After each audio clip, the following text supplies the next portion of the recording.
तो लोहड़ी की आज बधाई है सभी को। और बाबा हम बच्चों को लोहड़ी के महत्व में यही बताते हैं कि जैसे अग्नि का पूजन करके उसको सम्मान देकर हम मूंगफली, रेवड़ी या फुल्लियां कुछ भी जो भी है उस सम्मान के प्रतीक रूप में अग्नि को समर्पित करते हैं। तो अग्नि को समर्पित करना अर्थात अग्नि को सम्मान देना, उसकी वैल्यू बताना। और बाबा कहते इस ब्राह्मण जीवन में असली वैल्यू हमारी कब है? जब हम योग अग्नि को जलाकर रखें। योग अग्नि को जलाकर रखना अर्थात उस योग के सब्जेक्ट को सम्मान देना। अग्नि क्या करती है?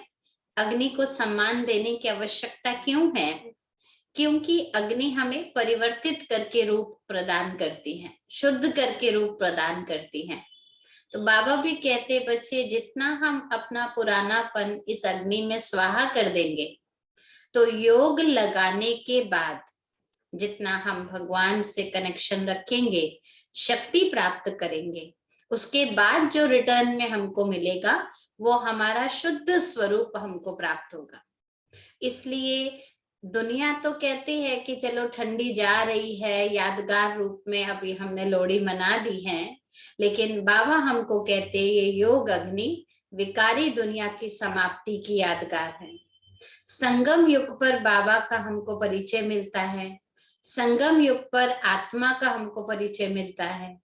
संगम पर आत्मा परमात्मा से योग लगाती है, उस योग से पुरानी दुनिया जा रही है, ये हमको एक इशारा मिल जाता है। इसलिए हम मुख मीठा भी करते हैं नई दुनिया के आने के आगमन का। इसलिए हम अपने संस्कार परिवर्तन करने के लिए योग में पुरानी बातों को, पुराने स्वभाव संस्कार को स्वाहा कर देते हैं ताकि नया संस्कार हमारे लिए तैयार हो सके। और आज की मुरली भी अगर हम सुनेंगे तो बाबा हमको नई दुनिया की तैयारी करा रहे हैं।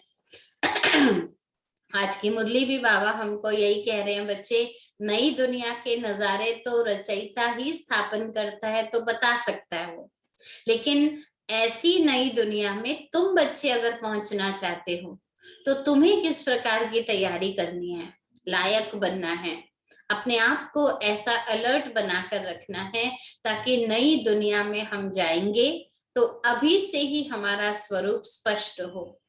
बहुत सुंदर, मैं एक अव्यक्त मुरली पढ़ रही थी तो बाबा ने बहुत सुंदर उसमें स्पष्ट किया कि बच्चे 21 जन्मों का भाग्य मैं तुम्हें देने आया हूं। तो उस 21 जन्म में 8 जन्म सतयुग के, 12 जन्म त्रेता युग के, तो वो एक जन्म जो है वो संगम से ही प्रारंभ हो जाता है। और संगम युग से हम कहेंगे हम तो पुरुषार्थ कर रहे हैं तो प्रारब्ध कैसे मिली, लेकिन संगम की प्रारब्ध भगवान के साथ जुड़ी होती है। संगम की प्रारब्ध भगवान की याद से जुड़ी होती है। इसलिए स्थूल रूप में संपन्नता अगर हमें प्राप्त करनी है वो तो सतयुग में मिलेगी क्योंकि सुरक्षित ही वहां पर है। अभी अगर स्थूल रूप में संपन्नता मिल जाए तो टेंशन नहीं आएगी, हम सुरक्षा नहीं आएगी, हम आनंद नहीं ले सकेंगे। उसको कहाँ छुपाएं, कहाँ रखें, कोई देख ना ले, किसी की नजर ना लगे, यही सोचते रह जाएंगे। इसलिए बाबा कहते स्थूल संपन्नता मैं स्थूल जगत में भी तब देता हूं जब वो जगत सुरक्षित होगा, सुंदर होगा, अल्लाह का बगीचा होगा। और अभी मैं तुम्हें क्या प्रारब्ध देता हूं, अभी भगवान के साथी बनकर भगवान की शक्तियों को, भगवान के साथ को हम कैसे अपने कर्म में अनुभव कर सके, अभी वो प्रारब्ध रूप में बाबा देते हैं। क्योंकि जब चाहे भगवान से मिलना, जब चाहे भगवान को याद करना, जब चाहे हर कर्म में भगवान को आह्वान कर लेना, ये प्रारब्ध हमें सारे कल्प में नहीं मिलेगी, ये सिर्फ और सिर्फ संगम पर मिलती है। इसलिए बाबा कहते बच्चे ये जो एक समय है, एक जन्म का मुख्य जो समय हमको मिलता है, ये सर्व जन्मों से श्रेष्ठ है, सर्वश्रेष्ठ है, क्योंकि सर्वशक्तिवान इस समय हमारे साथ है।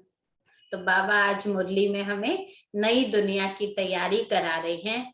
अल्लाह का बगीचा तैयार करने अल्लाह खुद आए हैं। तो हम बच्चे कैसे अपने को कांटों से फूल बनाते हैं, अपनी खुशबू से दूसरों को भी फूल बनने की प्रेरणा देते हैं। ये बाबा आज के महावाक्यों में हमको ध्यान खिंचवा रहे हैं। सुनते हैं बाबा के ही शब्दों में। मुरली आज 13 जनवरी 2022 की मुरली है। मुरली का सार है। थोड़ा बाजा खराब है तो बीच में आपको डिस्टरबेंस होगी, उसके लिए पहले से सॉरी। सार है, मीठे बच्चे, तुम्हें इस कांटों के जंगल को दैवी फूलों का बगीचा बनाना है। नई दुनिया का निर्माण करना है। जिम्मेवारी दे रहे हैं बाबा।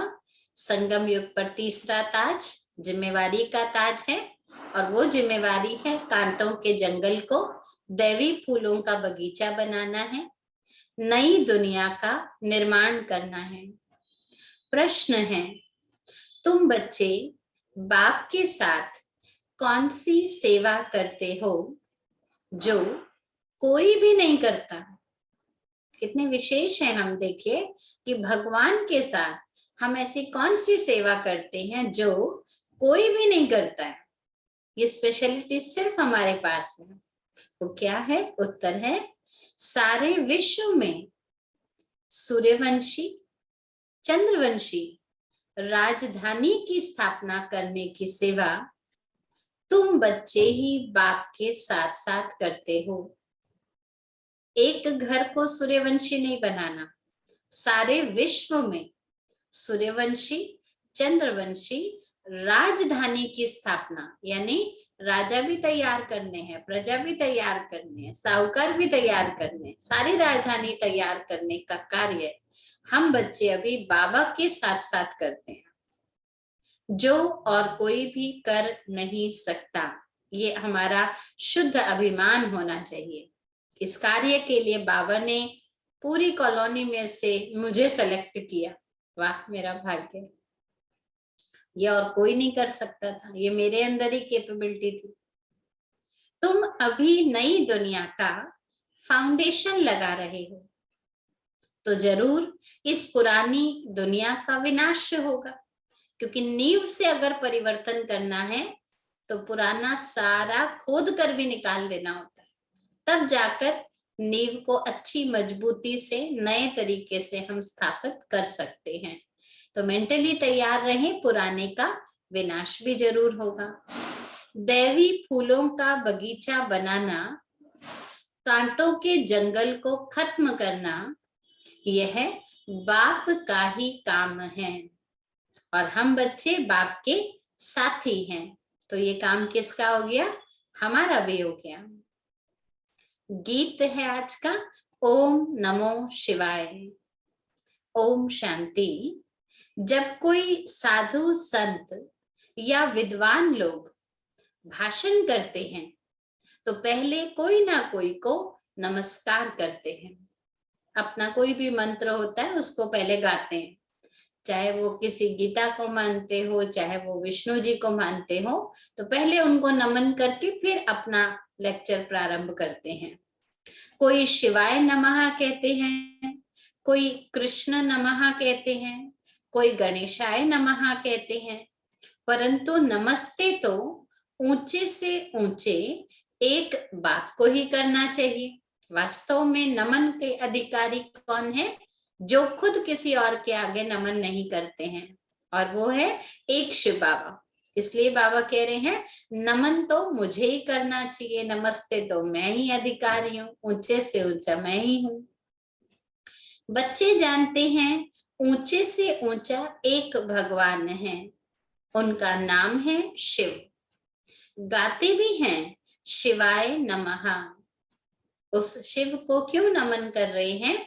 क्योंकि हर एक जानता है ऊंचे से ऊंचा वही है। लेकिन लोगों ने ऊंचा क्यों बोल दिया? क्योंकि उन्होंने शिव और शंकर को एक मिला दिया।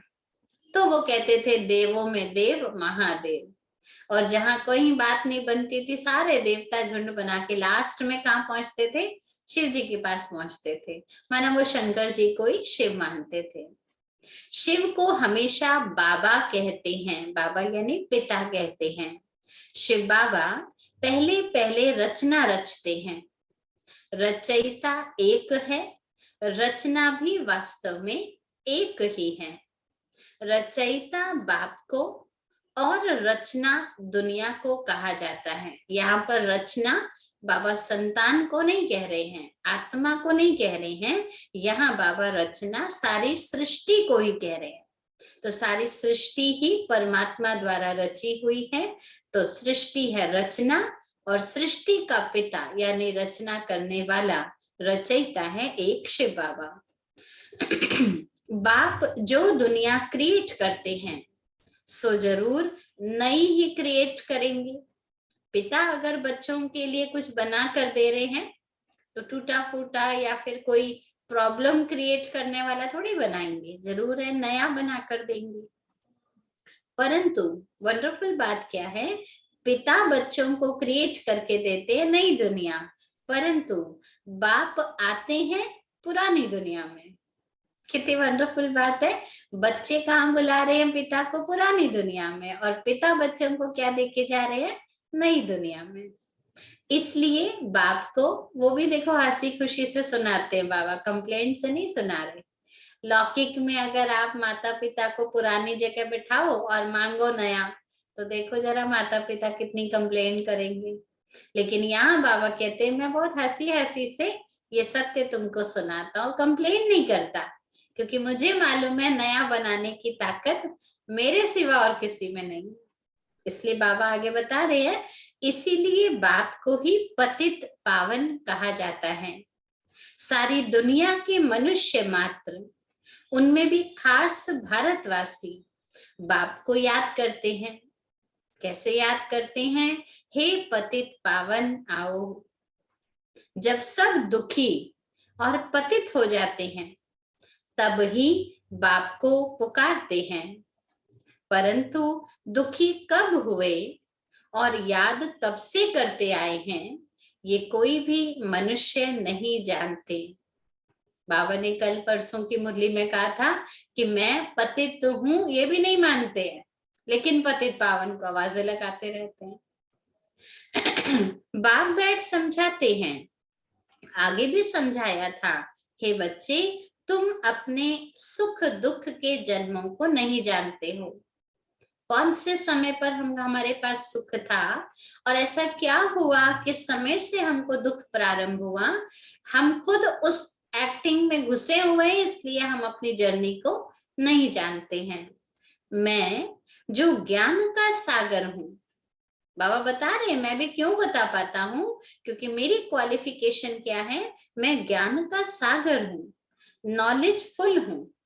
मैं बैठ तुम बच्चों को समझाता हूं, क्योंकि मेरे पास अथॉरिटी है ज्ञान की, मुझे सारा ज्ञान है, क्योंकि मैं चक्र में फंसा हुआ नहीं हूं, न्यारा हूं, इसलिए मैं तुम्हें बैठकर समझाता हूं। शिव बाबा कहते हैं, मैं मनुष्य सृष्टि का बीज रूप भी हूं, मुझे पतित पावन भी कहते हैं, तो जरूर पतित दुनिया भी है ना, तभी तो पतितों को पावन बनाने बाबा को ऐसी दुनिया में आना पड़ता है।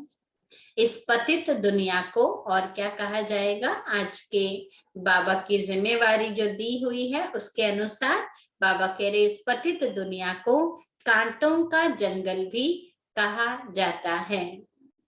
बेशुमार मनुष्य हो गए हैं। जंगल शब्द क्यों बोला, क्योंकि जंगल में जब जाते हैं ना तो एक तरफ से आप अपना कपड़ा छुड़ाओ, कांटे से हटाकर दूसरी जगह अटक जाते हैं, दूसरी से छुड़ाओ तीसरी जगह अटक जाते हैं, क्योंकि झाड़ियां है ना, जंगल बन चुका है।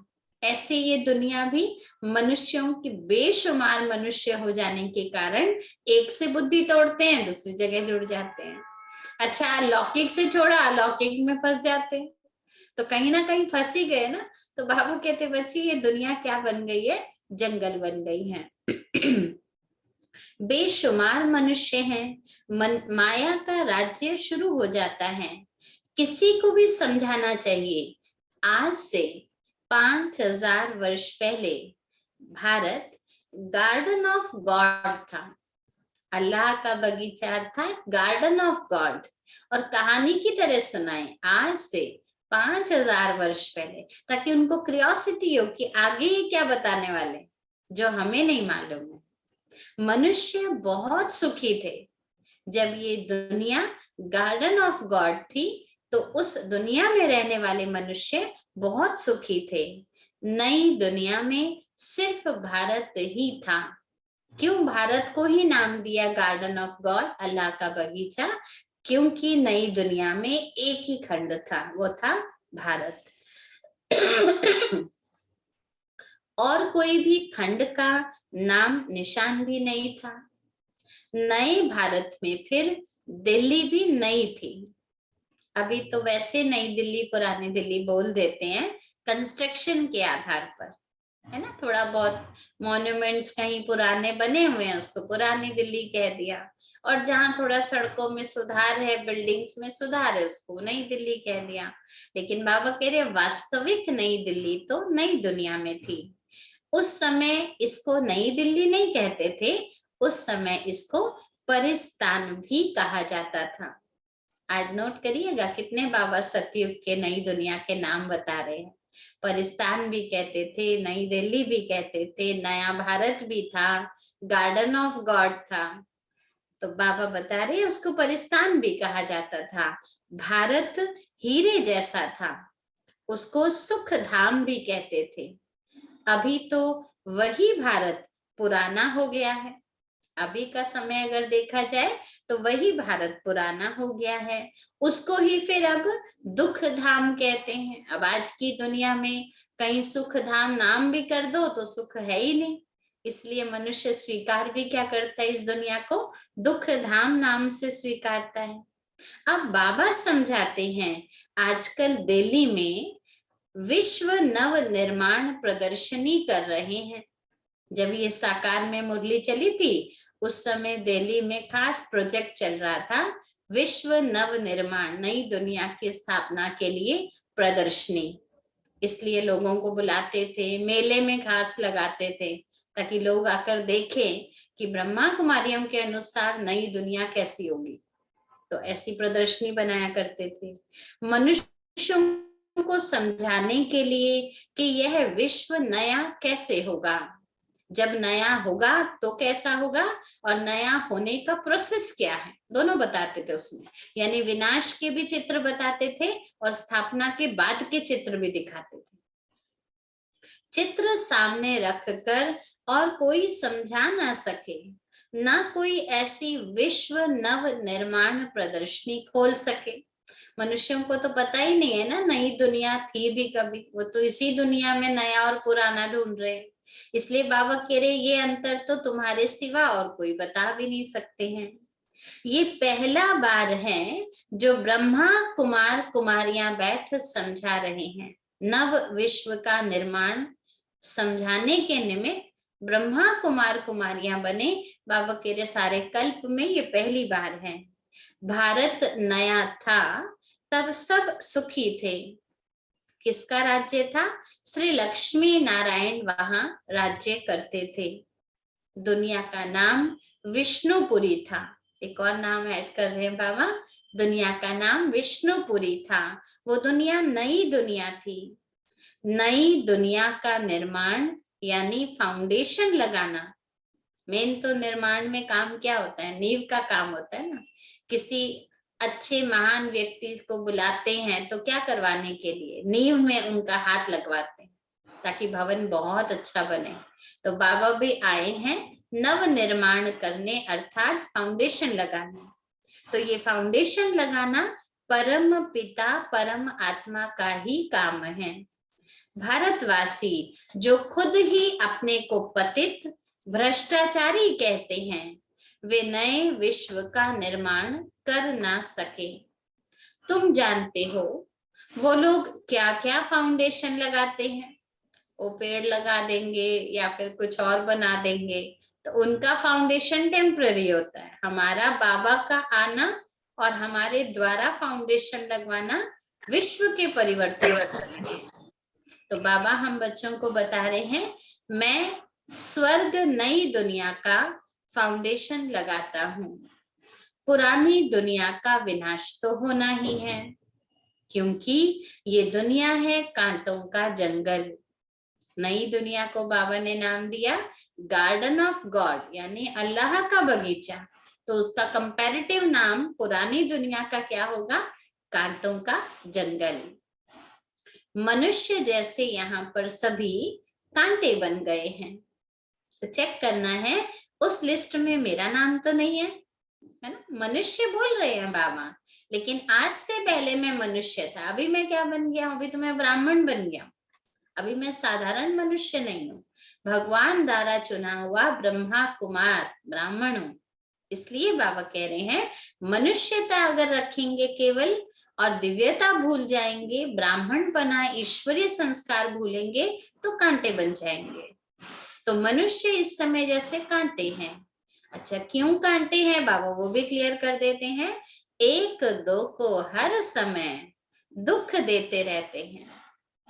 भारत गार्डन ऑफ अल्लाह था, गॉड ने स्थापन किया था, तभी तो मनुष्य उनको शिवाय नमः कहते हैं।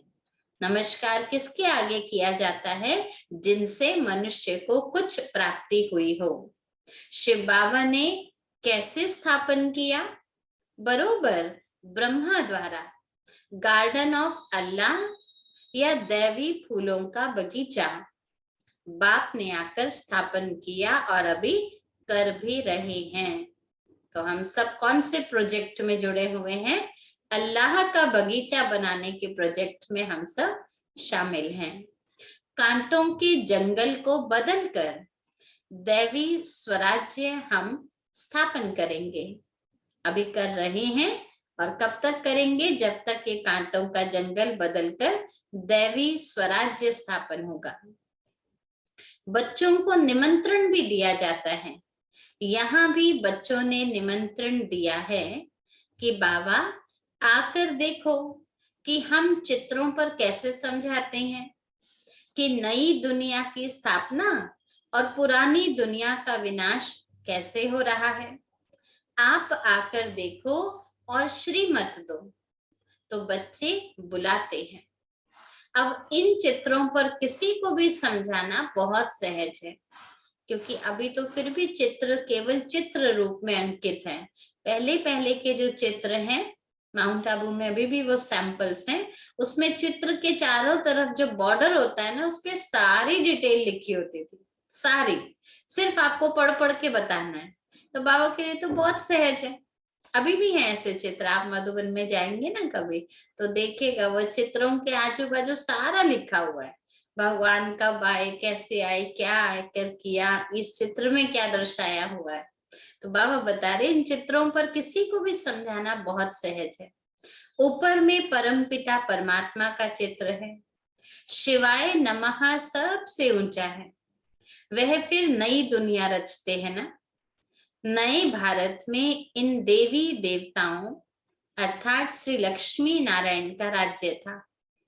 तो ऊंचे से ऊंचा परम पिता परमात्मा वह फिर से सूर्यवंशी चंद्रवंशी राजधानी की स्थापना करते हैं। कैसे करते हैं बाबा वो भी क्लियर कर रहे हैं। कैसे करते हैं? ब्रह्मा और ब्रह्मा कुमार कुमारियों के द्वारा, क्योंकि शिव बाबा है निराकार, और निराकार सृष्टि की स्थापना करे, ये कैसे संभव होगा? उस संभव होने की विधि बाबा कह रहे पहले ब्रह्मा को निमित्त बनाता हूं और फिर ब्रह्मा कुमार कुमारियों को भी साथ लेता हूं। सतयुग की आदि में भी वही थे, ब्रह्मा और ब्रह्मा कुमार कुमारी ही जाकर विश्व महाराजन फिर उनके साथी बनेंगे। तो सतयुग के आदि में भी वही थे, तो स्थापना भी जरूर कलयुग अंत में ही की होगी ना। अब फिर संगम युग पर स्थापना का कार्य चल रहा है। आज बाबा ने स्थापना को क्या शब्द कहा? फाउंडेशन लग रहा है। आज बाबा ने शब्द बोला ना, मैं आया हूं स्थापना करने, मतलब फाउंडेशन लगाने। वास्तव में सभी आत्माएं शिव की संतान हैं और प्रजापिता ब्रह्मा के बच्चे भी हैं। हर एक आत्मा में पार्ट सारा नूंधा हुआ है। पहले पार्टधारी यह हैं जिनको पूरे 84 जन्म लेने हैं। किनके लिए बाबा कह रहे हैं? साकार ब्रह्मा बाबा के लिए बाबा कह रहे हैं। पहला पार्टधारी ये है जिस आत्मा ने पूरे 84 जन्म लिए हैं। पुनर्जन्म लेने का रस्म तो शुरू से ही चला आया है ना।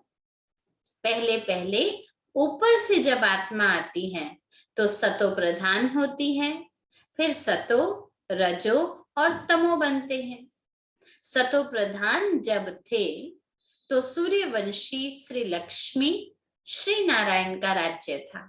मनुष्यात्मा जब सतो प्रधान ऊपर से आई तो सतो प्रधान दुनिया में आई थी और उस दुनिया में आई हुई आत्मा का नाम श्री लक्ष्मी श्री नारायण था, अर्थात उनका राज्य चलता था। वहां की महिमा है। अब बाबा हमारी डिग्री याद दिला रहे हैं। सतयुग में हमारी डिग्री क्या थी? सर्वगुण संपन्न थे, 16 कला संपूर्ण थे। याद है आप सबको डिग्री अपनी? याद है? सर्वगुण संपन्न थे, 16 कला संपूर्ण थे, संपूर्ण निर्विकारी थे, मर्यादा पुरुषोत्तम थे और डबल अहिंसक थे। ये हमारी डिग्री है। बाबा हमेशा कहते बच्चे जब मुरली में ये लाइन आए ना, मन ही मन दोहराना चाहिए। क्यों दोहराना चाहिए? हमें हमारी डिग्री याद रहे।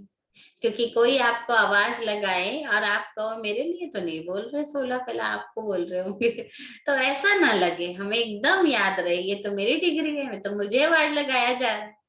ठीक है, इसलिए हमें हमारी डिग्री को जरूर रिवाइज करना। भले अनम्यूट नहीं कर पाए लेकिन मन में साथ साथ कर सकते हैं। बाबा ने हमको ये टाइटल दिया है, ये हमारा है, शान, हमें याद रखना है। फिर क्या हुआ? बाबा कह रहे मैं तो 16 कला संपूर्ण बना के गया था। फिर बाबा आगे की कहानी मजेदार बताते हैं। 16 से फिर तुम क्या बन गए? 14 कला बन गए। इन दो युगों को, चाहे 16 कला संपूर्ण थे चाहे 14 कला वाले थे, लेकिन इन दो युगों को गार्डन ऑफ फ्लावर ही कहा जाता है।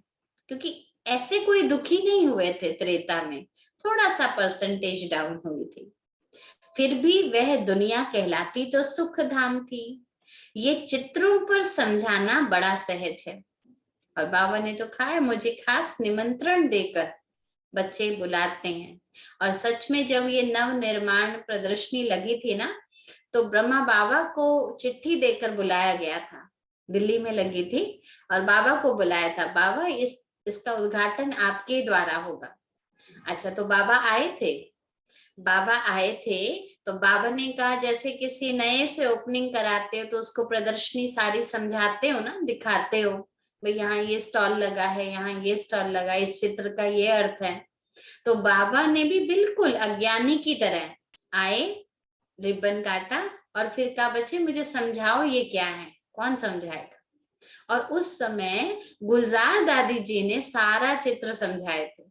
सोचिए, गुलजार दादी जी बाबा के सामने कितनी छोटी होंगी, लेकिन बाबा बहुत प्यार से सुन रहे थे और इतने खुश हो रहे थे कि मेरे बच्चे इतना बढ़िया समझाते हैं।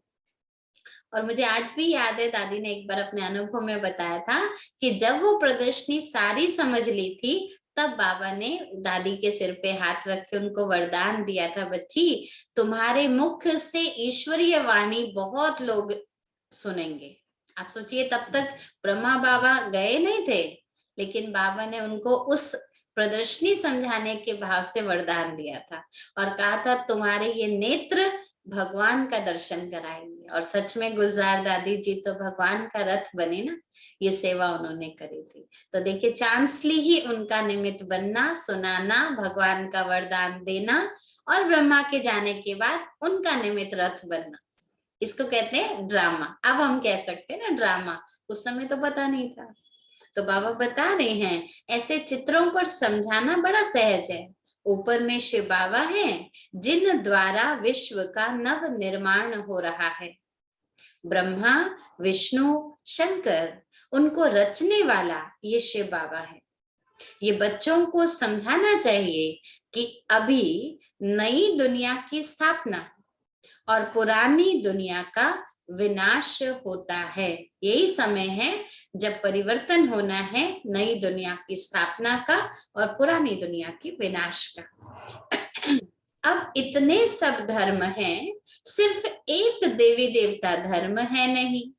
कल की मुरली में बाबा ने कहा था ना, एक टांग टूटी हुई है, एक मुख्य धर्म है नहीं। तो हर धर्म वाले ने इतना तो पहचाना कि देवता धर्म गायब है।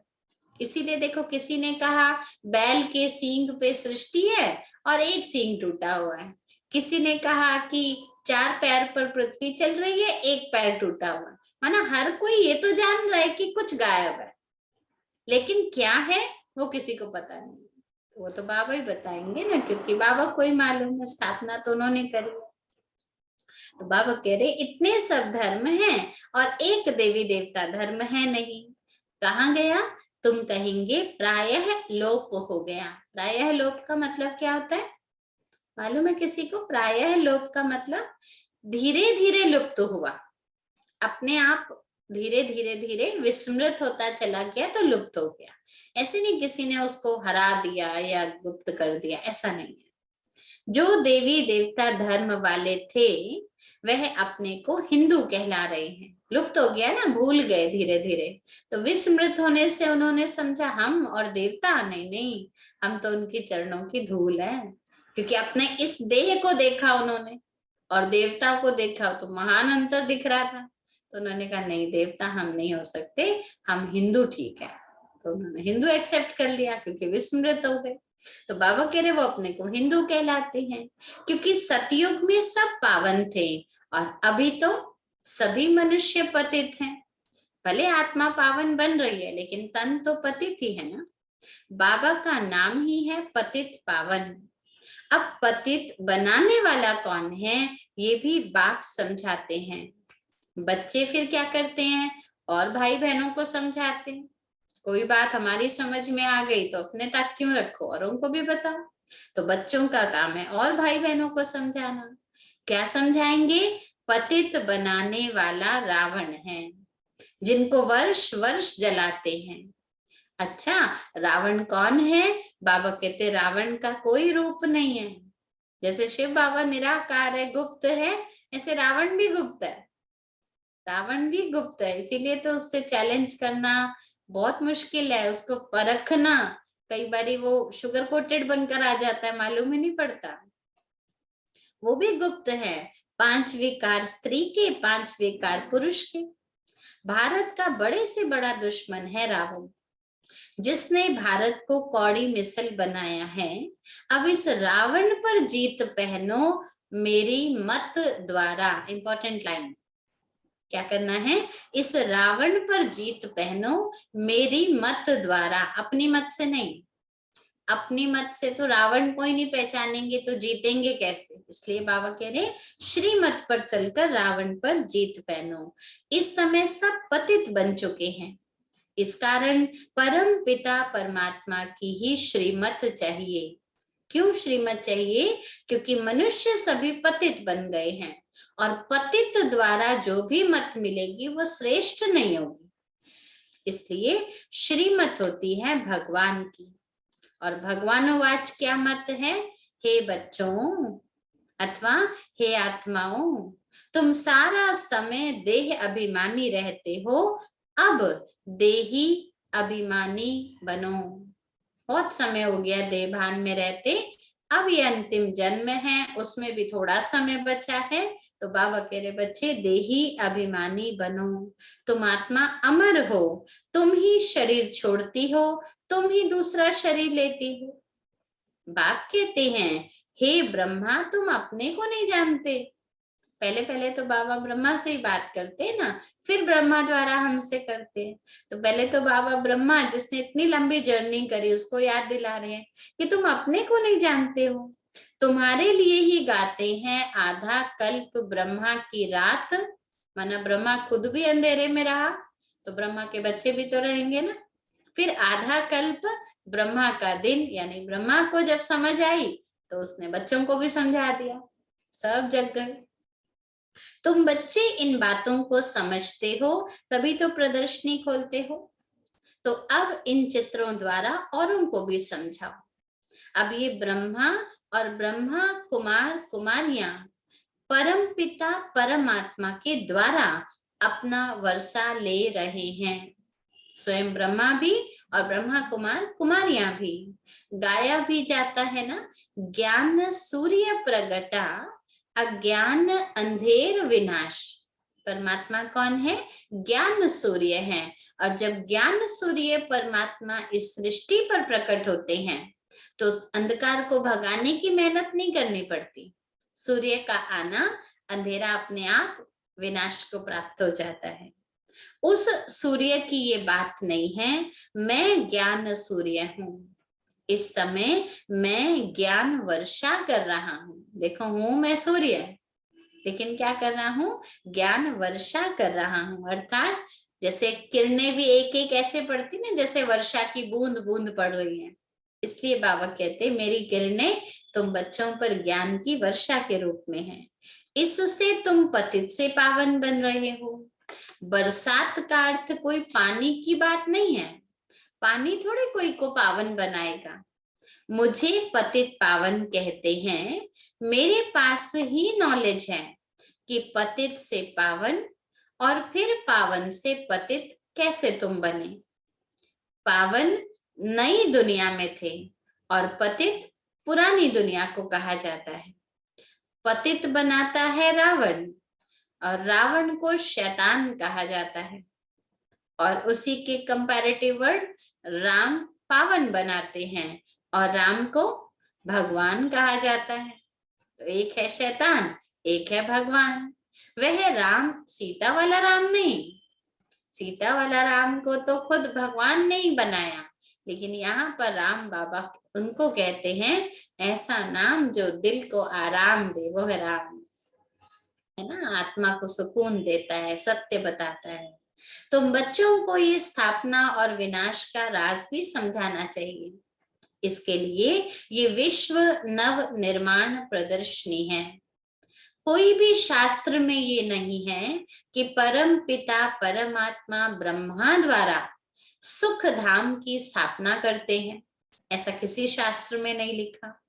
रावण फिर दुख धाम बनाते हैं। बाप आकर सुख धाम बनाते हैं।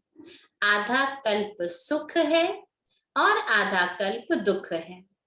अब आधा कल्प को और थोड़ा क्लियर करके समझाना हो तो कह सकते हैं सतयुग त्रेता युग सुख अर्थात दिन है और द्वापर कलयुग दुख अर्थात रात है। अच्छा, द्वापर कलयुग को रात क्यों बोला और दुख क्यों बोला? क्योंकि रात में ठोकरे खाते हैं। रात में कितना ही अंधेरा जला लो, कहीं कहीं अगर लाइट जला लो, कहीं अगर लाइट नहीं पहुंच रही होगी तो वहां ठोकर खा लेता है। और अगर खा भी लेता है रात में तो सामने वाला व्यक्ति सपोर्ट करता है। वो क्या कहते हैं? ध्यान से, अंधेरा है, ध्यान से जाना। अच्छा, दिन में कोई ठोकर खाए तो क्या कहते हैं? दिखता नहीं है तुम्हें उस समय आपको सपोर्ट नहीं करेगा कोई, और ही व्यंग करेगा। आंखें नहीं है, देख के नहीं चल, ऐसे बोलेंगे। तो इसका मतलब रात में ठोकर खाना वाजिब है, अलाउड है, कोई बात नहीं, वो तो होना ही है क्योंकि रावण का राज्य है। लेकिन दिन में समझ मिलने के बाद फिर अगर गड़बड़ करी तो कोई नहीं सपोर्ट करेगा, है ना। ये बात समझने की है बहुत अच्छी कि ज्ञान मिलने के बाद मुझे नहीं भटकना, अलाउड नहीं है मुझे भटकना। इसलिए बाबा कह रहे बच्चे रात में ठोकरे खाते हैं। भगवान को ढूंढने के लिए मनुष्य कितना धक्का खाते हैं, पहचान नहीं है ना, इसलिए ढूंढते हैं, धक्के खाते हैं। अच्छा, फिर बाबा कहते ये भी ड्रामा में नूंद है धक्के नहीं खाते तो भगवान का मिलना इतना आनंद कैसे देता, है ना। जैसे बहुत थक कर आओ तो प्लेन पानी भी आपको कितना अच्छा अमृत जैसा लगता है ना, प्लेन पानी। और अगर आप भरे पेट घर से निकले हो, किसी के घर गए, किसी ने पानी पिलाया, क्या कहेंगे? इतना बड़ा घर है, जूस भी नहीं पिलाया, पानी पिला रहे, देखो दिल ही नहीं है, तब बोलेंगे तो बाबा कहते बच्चे धक्के खाना भी अच्छा है, फायदेमंद है तुम्हारे लिए कि तुम्हें साधारण वेश में भगवान मिला, वो भी बड़ा अच्छा लग रहा है तुमको, क्योंकि थके हुए हैं ना हम बहुत समय के। तो ये भी ड्रामा में नूंद है, माना हमें किसी को दोष नहीं देना, हमको ड्रामा कहना है। आधा कल्प ज्ञान, आधा कल्प भक्ति। ज्ञान का सागर अथवा ज्ञान सूर्य परम पिता परमात्मा को ही कहा जाता है। ज्ञान का सागर कहो माना भंडार है, और ज्ञान सूर्य यानी चमक जो है समझ की देने वाला एक परमात्मा है।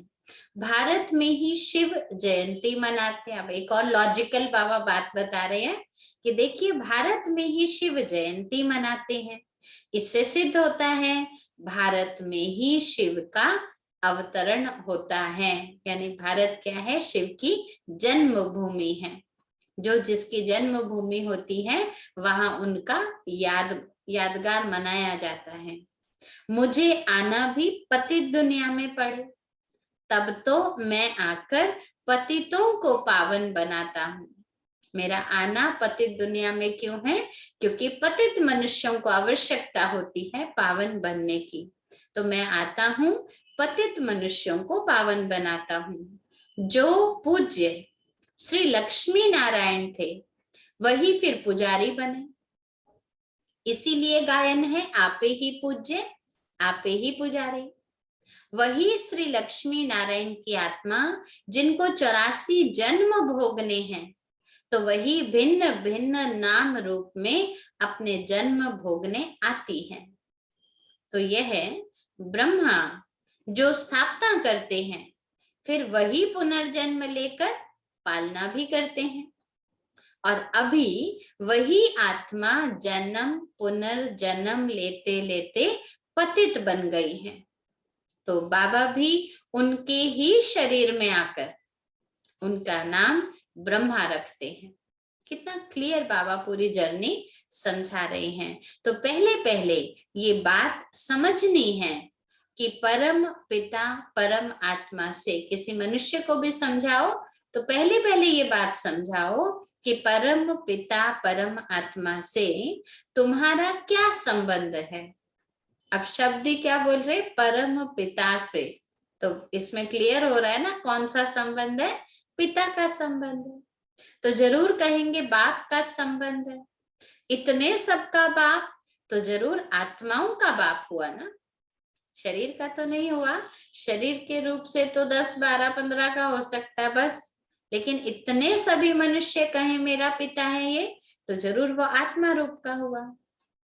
शिव बाबा की तुम सब बच्चे हो, इस समय भक्त हो, इस समय पहचान नहीं रहे हैं तो भक्त हैं। भक्त भगवान को याद करते हैं। भक्त कहते हे भगवान हमको भक्ति का फल दो, क्यों दो, हम दुखी हैं, हमको जीवन मुक्ति दो। तो मांगने का काम किसका है, भक्तों का है। साधु लोग भी साधना करते हैं तो मांगते ही तो हैं, हमको मुक्ति दो, जीवन मुक्ति दो। तो इस समय सब पुकारते हैं हमको आकर पतितों को पावन बनाओ। बाबा डायरेक्शन देते हैं ऐसे ऐसे समझाओ। हम आत्मा शांति धाम में रहने वाली हैं, अब एक शरीर छोड़ दूसरा लेकर पार्ट बजाते रहते हैं। हमको जैसे जन्मों में हमें ट्रांसफर होते रहना है, ऐसे ही हमको वर्णों में भी ट्रांसफर होना होता है। देवता वर्ण पहले, फिर क्षत्रिय वर्ण, फिर वैश्य वर्ण, फिर शूद्र वर्ण, और अब हम आए हैं ब्राह्मण वर्ण में। तो वर्णों से भी पास होना है। ये ड्रामा अविनाशी बना हुआ है, इसका चक्र फिरता रहता है, इसको भी जानना चाहिए ये कैसे चक्र फिरता है। पतित पावन एक है, रचयिता भी एक है, तो दुनिया भी एक है। दुनिया को आज बाबा ने क्या बोला, रचना, भगवान की रचना, उसी का तो रचयिता है ना वो। तो दुनिया भी एक, रचयिता भी एक, पतित पावन भी एक। फिर कई पूछते हैं भगवान पावन से, सॉरी मनुष्य लोगों, कई बार हम लोग बताते हैं ना भगवान पतित पावन है, तो कईयों को ये क्वेश्चन होता है कि अगर भगवान ने हमको पतित से पावन बनाया तो पावन से पतित हमको किसने बनाया। क्वेश्चन तो आएगा ना अंदर से, हम गिरे कैसे जो उठाने के लिए आप आए। तो बाबा बताते, पूछते हैं पावन से पतित कैसे बने, जरूर रावण की आसुरी मत पर चलने से बने। 5 विकार आए तब तो बने। 5 विकारों को ही रावण की मत कहा जाता है, इसलिए रावण को जलाते हैं। जिसने हमको गिराया, जिसने हमको पतित बनाया, जिसने हमको भगवान से दूर कर दिया, उसको हम आखिर तो दुश्मन समझेंगे ना, तो इसलिए उनको जलाया जाता है। परंतु देखो वंडर है, रावण को जलाते हैं, रावण जलता ही नहीं है। क्यों? बाबा ने 2 पेज पहले क्या बोला था? जैसे मैं गुप्त हूं ऐसे रावण भी गुप्त है, उसका कोई शरीर नहीं है जिसको जलाएं और वो जल जाए। अब बाप कहते बच्चे तुमको इस रावण पर जीत पानी है। जो जीतेंगे, बहुत इंपॉर्टेंट लाइन, तुम्हें इस रावण पर जीत पानी है। जो जीतेंगे वही राम राज्य के मालिक बनेंगे। फिर मत कहना बाबा मैं मालिक क्यों नहीं बना, बाबा ने बोल दिया है जो जीतेंगे वही राम राज्य के मालिक बनेंगे। ये है अंतिम जन्म, अर्थात सृष्टि का अंत है। सृष्टि का आदि भी बाप करते हैं, अंत भी विनाश बाप ही कराते हैं। बाबा कहते मैं नई दुनिया का फाउंडेशन भी लगाता हूँ और पुरानी दुनिया का विनाश भी मैं कराता हूँ, लगवाता हूँ। मैं खुद अलग हूँ कर्म से। गाया हुआ है ब्रह्मा द्वारा स्थापना। अब ब्रह्मा अकेला थोड़ी करेगा, जरूर ब्रह्मा के साथ कौन है? हम ब्रह्मा कुमार और कुमारियां हैं। तो बाबा ब्रह्मा द्वारा, ब्रह्मा कुमार कुमारियों के द्वारा भारत को गार्डन ऑफ देवी फ्लावर बना देते हैं। यह है कांटों का जंगल। अब इस जंगल को आग लगनी है। जंगल को आग लगाने के लिए माचिस की जरूरत भी नहीं होती। जंगल की लकड़ियां इतनी सूखी होती है, आपस में खुद ही रगड़कर आग पैदा कर देती हैं। तो बाबा कह रहे दुनिया को लड़वाने की जरूरत नहीं है। अपने आप में इतने नीरस सूखे हो गए हैं मनुष्य, जो आपस में खुद ही खुद से तंग हो जाते हैं, खुद ही खुद से युद्ध कर पड़ते हैं। तो बाबा को कोई डायरेक्शन नहीं देना पड़ता, या ये नहीं कहना पड़ता एक्शन जाओ लड़ो अभी जाकर। बाबा कह रहे नहीं, मुझे इसकी आवश्यकता नहीं है। भारत को गार्डन ऑफ देवी फ्लावर मैं बनाता हूँ। तुम अभी जागे हो, मनुष्य तो सोए हुए हैं। तो जग गए हो ना सभी? किसकी वीडियो नहीं है ऑन तो वो भी जगा हुआ है ना, सोया तो नहीं हुआ। बाबा कह रहे हैं बच्चे तुम अभी जाग गए हो, मनुष्य तो सोए हुए हैं। ये तो दुख अशांति है। बच्चों को हमेशा अपने शांति धाम स्वीट होम को याद करना है। तो स्वीट बादशाही तुमको वर्षे में मिलेगी। स्वीट होम को याद करेंगे, स्वीट बाप को याद करेंगे तो स्वीट बादशाही तुमको वर्षे में मिलेगी। बच्चे इस रावण राज्य को भूलते जाओ, क्योंकि बुद्धि एक ही है, इसमें या तो वो याद रहेगा या वो याद रहेगा। तो चॉइस हमारी है। भारत जो परिस्तान था अभी कब्रिस्तान बना है, फिर परिस्तान बनेगा। ये चक्र है। विश्व नई तैयार हो जाएगी तो पुरानी को जरूर आग लगेगी ना, आखिर तो सफाई होगी। अभी तुमको नई दुनिया के लिए बाबा तैयारी करा रहे हैं, तो तुमको तैयार होना चाहिए। फिर वहां चलकर हीरे जवाहरातों के महल बनाएंगे। अभी महल नहीं है, अभी तो झोपड़ियां हैं। आग लग जाएगी ना, तो बाबा कह रहे अभी सबके घर क्या है? सूखी झोपड़ियां हैं। कल्प कल्प पतित दुनिया सो पावन बनती है। पावन सो फिर पतित भी बननी है। पतित धीरे धीरे बनते हैं। मकान नया जल्दी बनता है, पुराना होने में टाइम लगता है ना।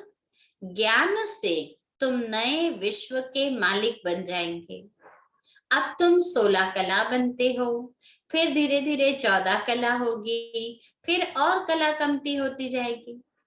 तो अब कलयुग में तुम्हारी 16 से 14, 14 से 8, 8 से अभी हमारी क्या हालत है?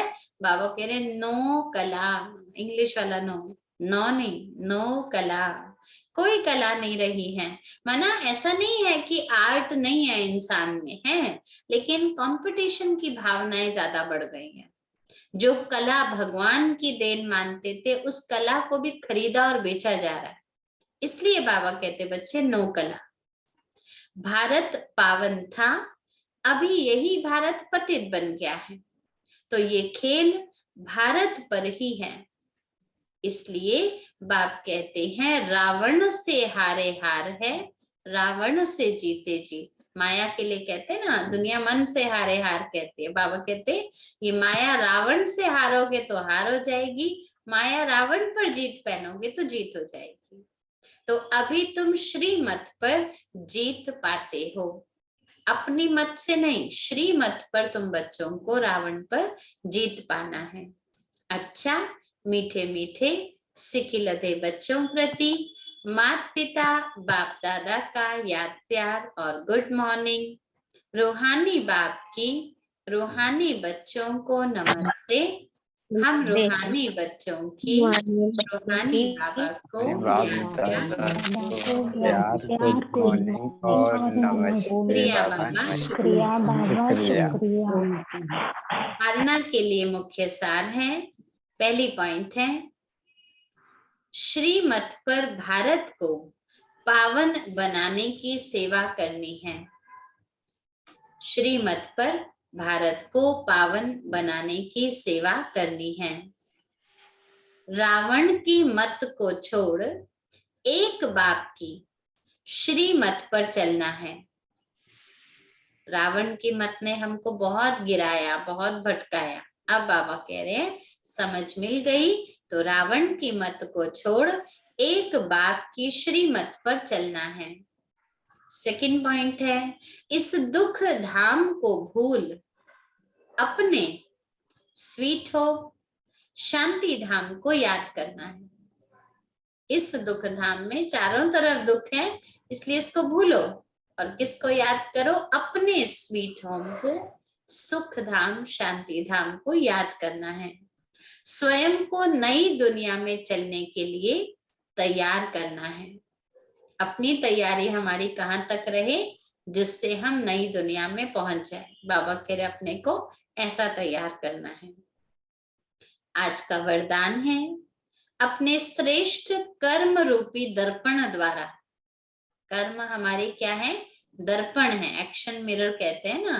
तो अपने श्रेष्ठ कर्म रूपी दर्पण द्वारा ब्रह्मा बाप के कर्म दिखलाने वाले बाप समान भव। क्योंकि अभी जो आत्माएं आ रही हैं उन्होंने ब्रह्मा बाप को नहीं देखा, और ब्रह्मा बाप को तो चलो छोड़ दो, दादियों को भी नहीं देखा, तो वो कैसे समझेंगे ये श्रेष्ठ कर्म कर रहे हैं।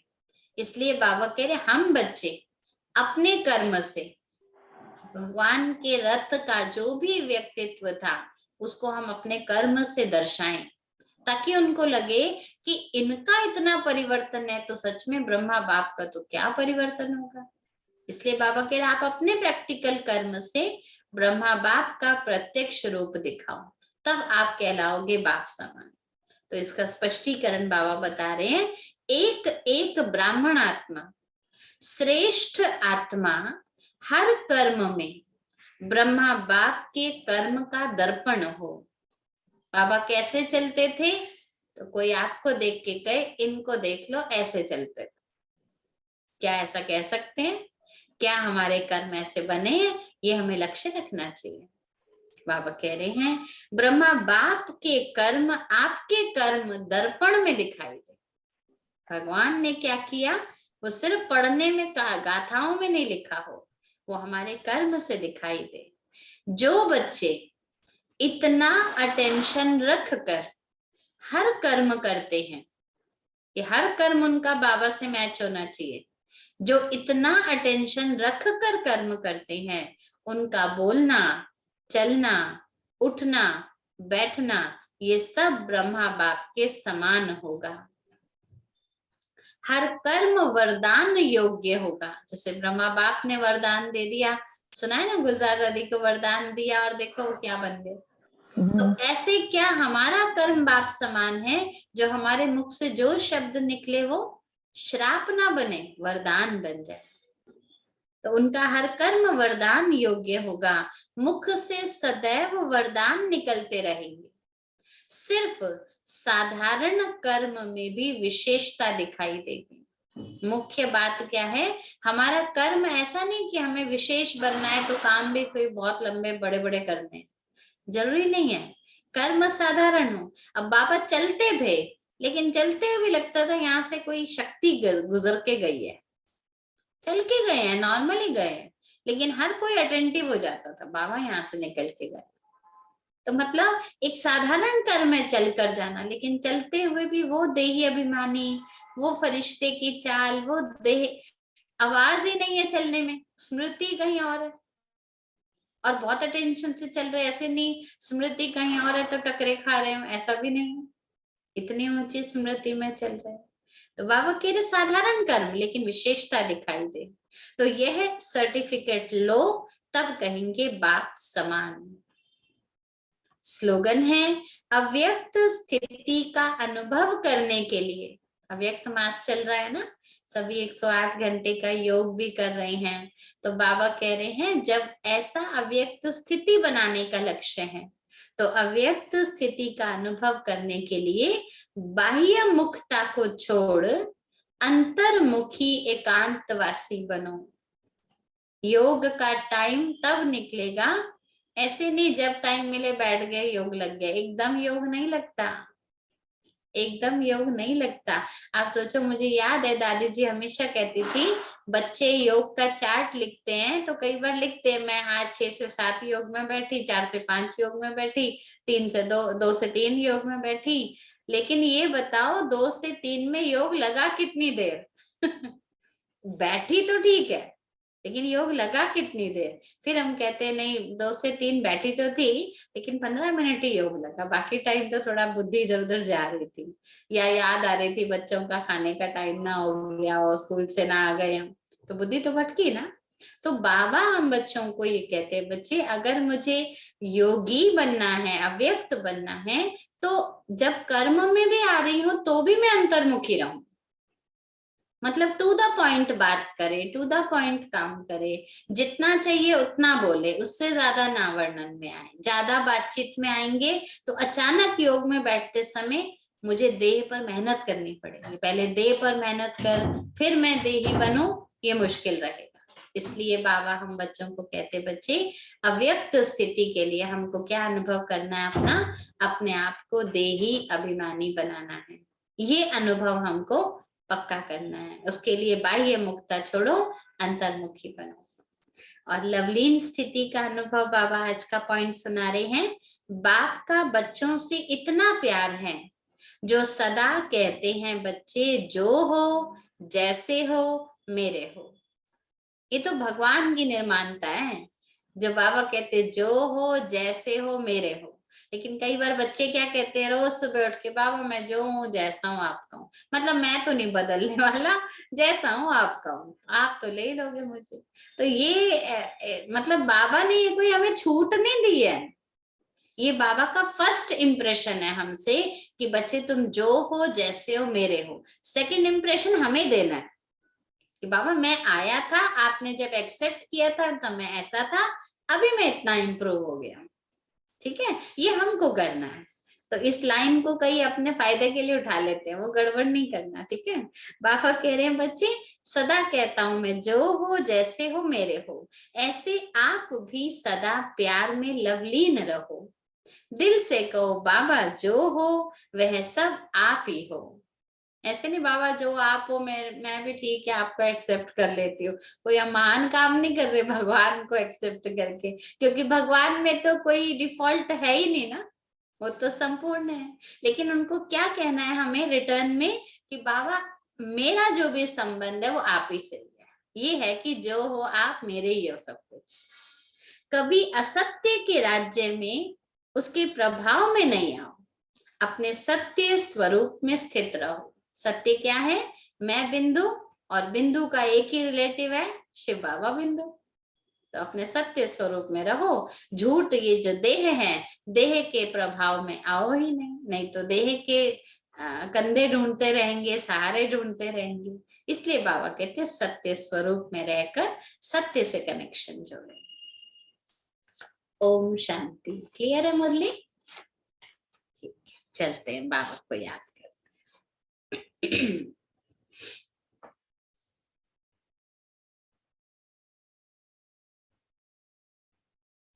जीनल बहन आप गीत बजा देंगे? शायद शिखा बहन, अच्छा है, ठीक है।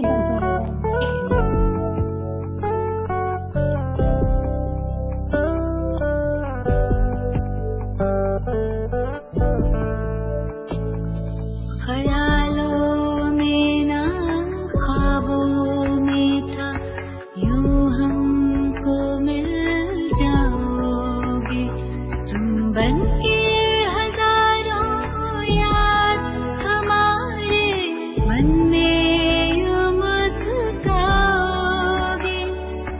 महफिल ये मयसर दिन होंगे, हर खुशियाँ हम पर वारे हो।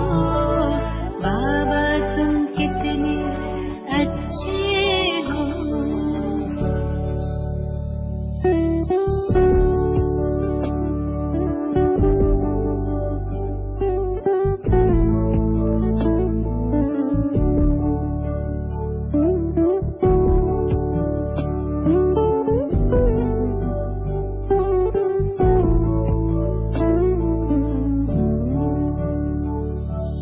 हसरत यही है हर दिल में, अब प्यार तुम्हारा भर जाए।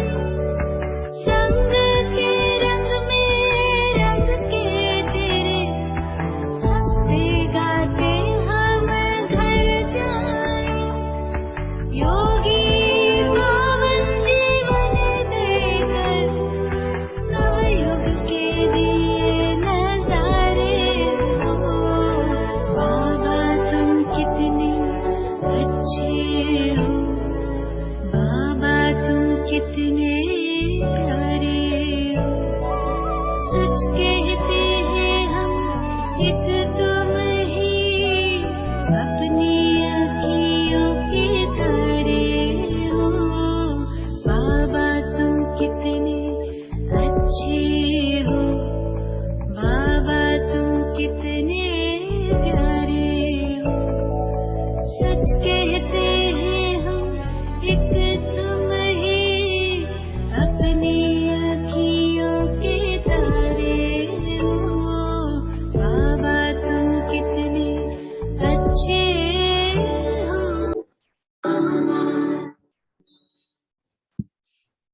ओम शांति दीदी, थैंक यू दीदी।